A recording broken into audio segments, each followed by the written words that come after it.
Have you ever been to a park where you've seen a father playing catch with his son, or been to a fair and have seen a wife and husband throw their hands in joy as they ride a roller coaster together with their tiny wife and husband copy sitting beside them and thought, man, I sure hope to have that one day? Well, according to Cheaper by the Dozen, you better keep on dreaming because the events that unfold before your eyes in this movie, and I say events, not plot, because there hardly is one, is enough to make you wish you never start a family or even get married, to be honest.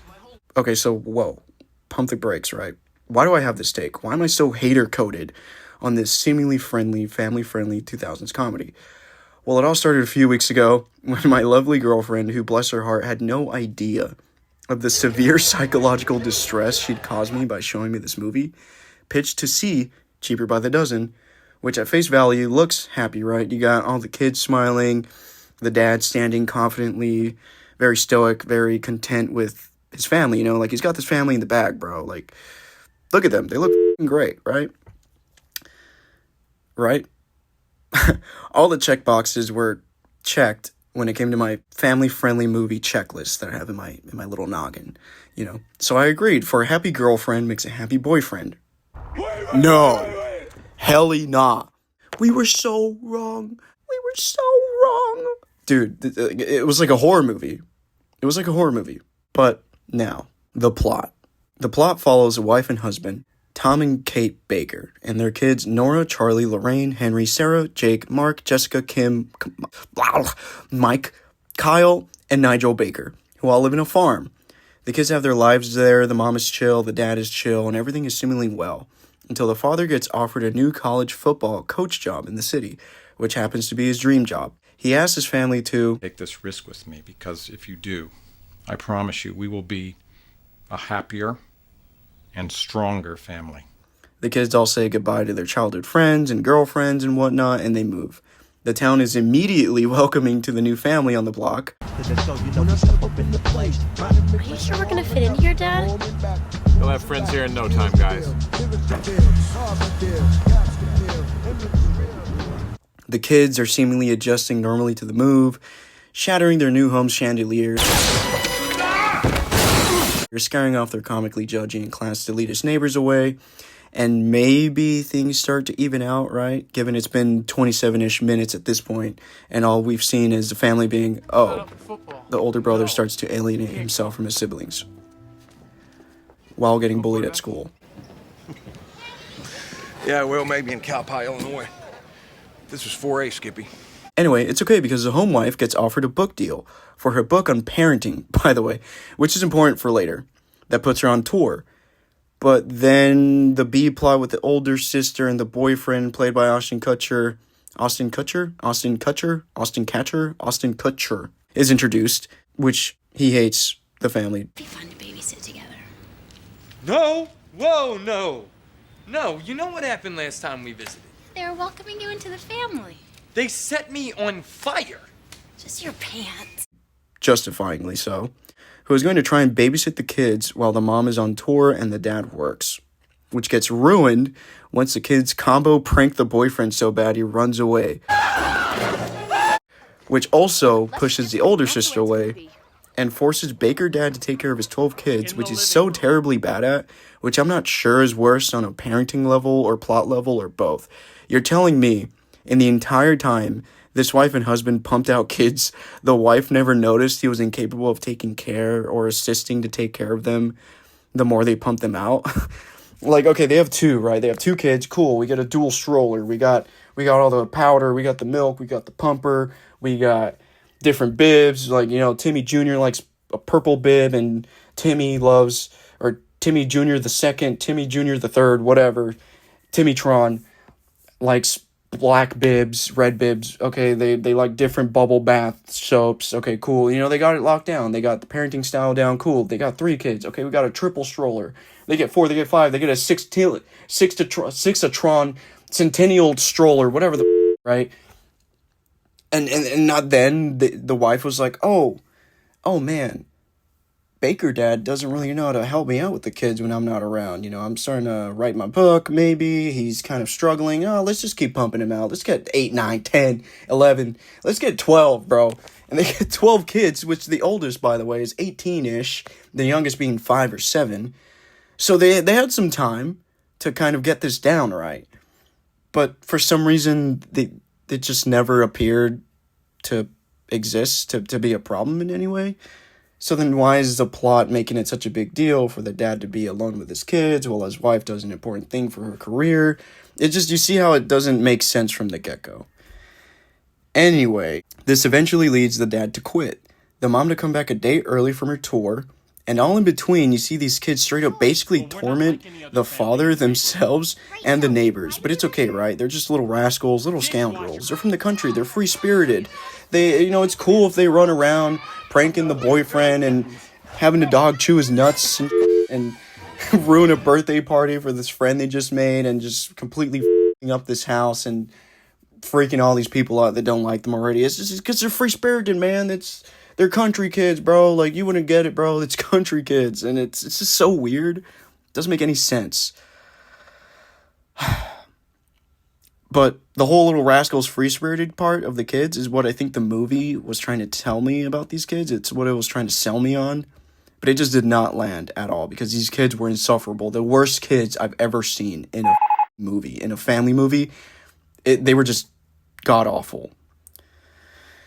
But, to continue with the plot, the older son promises to leave the home after high school. Papa and Mama Baker fight about their decisions, moving and the jobs and all that. Beans, the pet frog, dies, who... Nobody cares about your stupid frog right now, FedEx, okay? Oprah doesn't end up visiting the home for the mom's book because a crew member of the Oprah show determines the family doesn't represent one big happy family. Which, okay... And older sister's boyfriend says by far the most important and crucial line of the entire movie. All I'm saying is families are inevitable. It's like death or taxes. Does that mean you don't want children? Leave him alone. Hello? Look at these. They're monsters. Ow. Honey, you can't want this. That's why you're with me. Yeah, dude. I agree. At this point, bro is the only sane characters in this entire world, in this entire movie. Then, little Timmy runs away because nobody cared about his pet frog dying, who's barely in the movie, by the way. They find the kid, they have a super awkward burial for the frog. And this is with 12 minutes left, by the way, in the movie. We got 12 minutes left. And it's just been bad, bad, bad. Boom, boom, boom, slap in the face. This isn't a comedy. You get... This is the trenches, bro. We just straight up gaslit, bamboozled on what you thought this movie was going to be, on what I thought this movie was going to be. The dad quits because... If I screw up raising my kids, nothing I achieve will matter much. And they settle. The dad settles after 12 jobs he turned down after he found one close to home, as mom states. Which, by the way, she coupled that example with how many kids they have, which sounds cute, I guess, maybe in the script. But it just comes off strange, really weird. Like, yeah, I had 12 shots and blacked out last night, just like how I have 12 kids. Guess how many times I punched my kids? 12 times. I got 12 total, so each gets 12 hits. Like, Taha, I love my kids. Stephen! Get in here and sit at the dinner table! Your son's home! I want you shut the f*** up, woman! I was down in the bloody mines for 14 hours today! You tell me to shut up! Wow, Pam, this is really going well. Sorry, I'm sorry. I ruined it. I'm sorry. Is this supposed to make me not want to kill myself? What? Dude, it's insane. Just made no sense.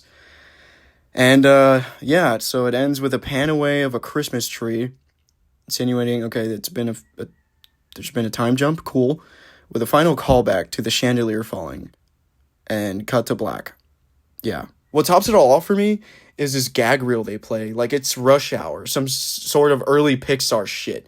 Like the little 2D after credits blooper scenes they would add. And no, this is not a funny haha ending, closure, we big happy family ending. This is insane. It's just so, the tone was so delusional in this movie. And that was the entire plot, minus some jokes. Now that there are many in the movie of 2003's Cheaper by a Dozen, notice how not once did the plot actually climb up from its conflict. To break it down in a more technical sense, I'm going to show you the plot now from a generic 3-act structure here on my little notes app. Just to prove I'm not shitting on this just because, I'm going to pull up the synopsis from Google, which reads, Tom and Kate Baker compromise their careers to raise 12 children. Keyword, compromise. Tom coaches a high school football team, while Kate has retired from journalism to raise the family. Things change when Tom is offered a college coaching job in a new city. At the same time, a publisher buys Kate's parenting memoir. After moving, Kate goes on a book tour, leaving Tom in charge of the children. The children, already unhappy about relocating, plunge the household into chaos. Okay, so now with that information and my own personal little rant plot breakdown, which isn't biased, by the way, that is as it goes. Back to the little notes app, we have Act 1, intro of mom and dad and the kids, their lives and how happy they are. We then get the drop of, boom, dad gets job offer. Okay, that starts some conflict. Cool, pushes the movie forward. They move. That starts some more conflict. Cool, and brings us to Act 2. Now, I'm no genius, but from what I've seen is that most movies generally have no turning back point towards the middle. Some sort of reveal or death or a departure. It's something that pushes the film and its characters forward to either a change or lack of change, to put it in better words. In this movie, it comes in the form of, oh no, mommy gets a job deal. She's not a stay-at-home mom anymore. Dad has to watch the kids. What the hell are we gonna do? Cool. This sends the dad into chaos. And then what? Exactly, that's it. This is where the film fundamentally fails. The film has like some weird extra long second act of stacked on stakes and conflict with little to no resolution. Or the film tries to give us one, but it does not fit the characters at all. All I know is dad has a dream job, dad moves family, dad kind of sucks at handling the kids, dad gets pissed a lot, wife comes back home because dad sucks at handling the kids, and dad quits and has a happy ending. But there is no journey, and the happy ending is so forced, you know? The dad just magically gets set up for this happy ending by the writing gods, defying who he's shown us to be this entire movie. Essentially a joke to his family. There is no genuine scenes where the dad struggles to accept or change in a way that doesn't make him throw away his dream. Or hell, he could throw away his dream, but at least make his kids seem like they're worth throwing away your dream for, right? And they fail at that. The kids are just f***ing terrible. They're the worst kids I've ever seen, which I think I've already said. They're the worst kids I've ever seen in a Disney family movie. These kids offer no incentive to care. They terrorize the dad and each other. As you can tell now, the plot and my opinion on it, hopefully, maybe you're seeing it in a way now where this could be more of maybe a satirical take, right? Well, what if the script was intentionally written that way? What if it's meant to be a ruse, a misdirection? And sure, I would buy that if it wasn't marketed, and the posters and the trailers, I'm sure, and it being on Disney Plus showed me and, gave me the safety net of assuming this would be an early 2000s comedy, right? But instead it sounds more and felt more like a weird, edgy spin on a family comedy than an actual family comedy. It's like if BoJack Horseman tried to call itself a family comedy sitcom based only on its horsing around segments and just had some sort of insane identity crisis. You don't get it. Which brings me to why I claim this movie would work much better as a twisted, dark comedy of a family torn between its own dysfunctionality and almost delusional sense of harmony and joy. Like, imagine if the script were a little more self-aware and it was almost like some sort of Addams Family twist on this sitcom family trope, right? Where maybe they have this weird veil over themselves. Maybe they fourth wall break and they portray themselves as this happy, jolly family, but they actually hate themselves and there's domestic violence or alcoholism. You can get it as dark as you want with it. But all the side characters just don't buy it at all, so it's kind of like they're fooling themselves and the people around them.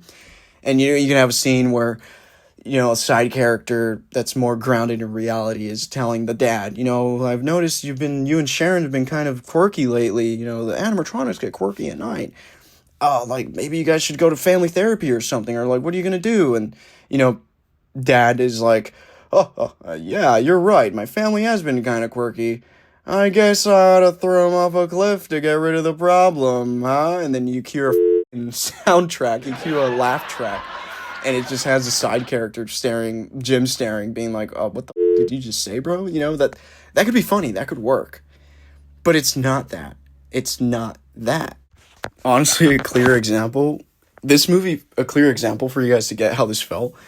The movie felt like if Resident Evil 7 started as, Ethan meeting the Baker family. Oh, my girlfriend, oh shit, spoilers for Resident Evil 7, by the way. My girlfriend's at this Baker family house. Oh, cool, they look like cool guys. Look at the dad, he's so fun, cool, funny, awesome. And the kids, they got 12 kids. Oh, hell yeah, I'm gonna go pick up my girl. And then he goes in and it's the Resident Evil 7 house, and the Baker family is that Baker family. And it's just the dad going, welcome to the family, son. And then the mom going, oh, now with me, we're gonna settle this. And then the older brother going, This short? Well, you can't fake this. It has taken me weeks to finish this. And it's just him running around, surviving, being like, what the Mia? What the fuck? His arms getting cut off and shit. That's what it felt like. It just was so, yeah. It was just not it. It was not what it showed itself to be at first. It would have definitely done better in the mid to late 2000s or even 2010s, But no, this movie, swore to God, it was a fun, family-friendly, fish-out-of-water story of a family learning to appreciate each other. What a joke. I mean, I can't bash it hard enough, and I don't mean to diss my girlfriend for showing me this movie. She definitely heard what I had to say about it afterwards, and soon after laughed it off as being terrible too. But what I guess bothered me was that it was released and made at the beginning of a time where family-friendly movies were hitting theaters and homes like MCU movies do now. We had Spy Kids, Holes, Daddy Daycare, or even Are We There Yet? And way more sitcoms sat in between these movies. So the formula exists, the template is perfected, all you had to do was follow it. The writers definitely dropped the ball on this, and I only hold a grain of respect to the fact that I was completely blinded and bamboozled by the trust I put in these early 2000s comedies. I think most are fun and enjoyable, but this movie should be played on screens at like Planned Parenthood facilities or something to scare off any young horny teens from becoming parents. Or shit, I hope this movie finds whoever is in a shaky relationship right now, thinking a kid or several will save their marriage, because this movie only showed me that it's nothing more than a cautionary tale, a scary cautionary tale of what parenthood can be, or even marriage. That is how bad I think this movie is. It's like hate your family propaganda almost. Or it's like, holy shit, don't become a dad propaganda, or else you're just going to hate your life because your 12 kids are going to make you want to kill yourself, and you're going to quit your dream job, and you're going to have to settle. That's all I got from this. But in conclusion, this movie serves better as a dystopian take of a family comedy, rather than what it appears and markets itself to be. The kids are insanely cringe and annoying. I struggled to care or grasp any sympathy for the characters due to the film's lack of character development and or overly generalized character development, and it has no true third act. They didn't close anything with the older brother trying to run away at the end of it. He's just like, oh, happy family again. The little kid frog, like, just gets told, guys, frog boy brother, we wouldn't be the Baker family without you. We get to bully you, and you're the nerd. And just, the boyfriend and the older sister, like, there's just so many loose ends to the movie, to the script, to the characters. I couldn't give because the movie didn't give I think you'd have a better time if you're drunk on some Jeremy Jahns shit. Maybe that's what I was missing from my first viewing, was just watching this drunk with my girlfriend and being like, holy, this shit's so terrible. Maybe I would have had fun, but I'm not lying to you when I say I fully expected this to be what it portrays itself to be. And to add some context, some little lore, I think it might have been because weeks prior to that, my girl and I have been binging this sitcom called My Wife and Kids, which is a great sitcom, by the way, the complete opposite of this movie. The actors have great chemistry. I love the family. I love the kids. I love the wife. I love the husband. You know, even some of the side characters are really great. It's got easy to digest, fun, good messages too in the movie, like, or in the show, sorry. It hits all the boxes of what a sitcom should be in my eyes, and it's really great, really fun. So I guess I just put too much trust in the formula and the concept that it's like, damn, like, these people really know how to write this shit, bro. Like, of course Disney's gonna hit the fucking bag with this, man. It's gonna be great. And was I just in a crazy purgatory ride this entire movie? But yeah, maybe that kind of fueled my my opinion of it a bit. And yeah, I think that wraps it about up. I definitely think it tried to be too much. It tried to take on too much, and I found it hard to follow what it was even trying to take on in the first place. Again, with some of the commentary on class and race. I mean, a lot of these reviews that disliked the movie mentioned race. I didn't really notice a race thing, more of a class thing, again, with these country folk and the suburban folk, which is funny within itself because, you know, suburban people have their own stigma, their own stereotypes, just as people from the hood do and people from the country do. And it was really silly and didn't really fit the plot too much, besides adding some side characters that have beef with this family for no reason. So that was kind of strange. And just, you know, the entire movie's plot stems from a decision based on these two parents that just doesn't hold up or make any sense. It comes off as rash and irresponsible, and it really makes the film suffer overall when it can't even resolve its own conflict. It completely disillusioned me as a viewer, but, you know, that's all I've got to say about Cheaper by the Dozen. 2003 is Cheaper by the Dozen. I'm sure 2022 is Cheaper by the Dozen is way better than this. But yeah, I give it a solid 2. You know what? A solid 1, like a 1.5 on Letterboxd or some shit. Don't ever watch it, or if you do, watch it drunk. Watch it knowing that it's going to be terrible. Yeah, don't get your heart broken like I did. But yeah, let me know if anyone watches this, would like to see any more of these sort of rant reviews, or if you'd like to see a video on a movie I actually like, and I can do maybe a little more structured breakdowns, break down the plot, the behind the scenes, you know, the prosthetics, yeah. Anyway, thanks for watching. This has been Meridamoy, or Moy Meride on YouTube, and might be the nonchalant movie reviewer, or the parenthesis, non-close parenthesis, chalant reviewer, movie reviewer guy. Maybe the nonchalant guy, the nonchalant movie guy. Ooh, that sounds pretty good. Yeah, I plan on changing the name to fit the channel a bit more. I plan on uploading a little more of these shortish, kind of fun little movie breakdowns, movie reviews. So, yeah. Thanks for watching, and bye.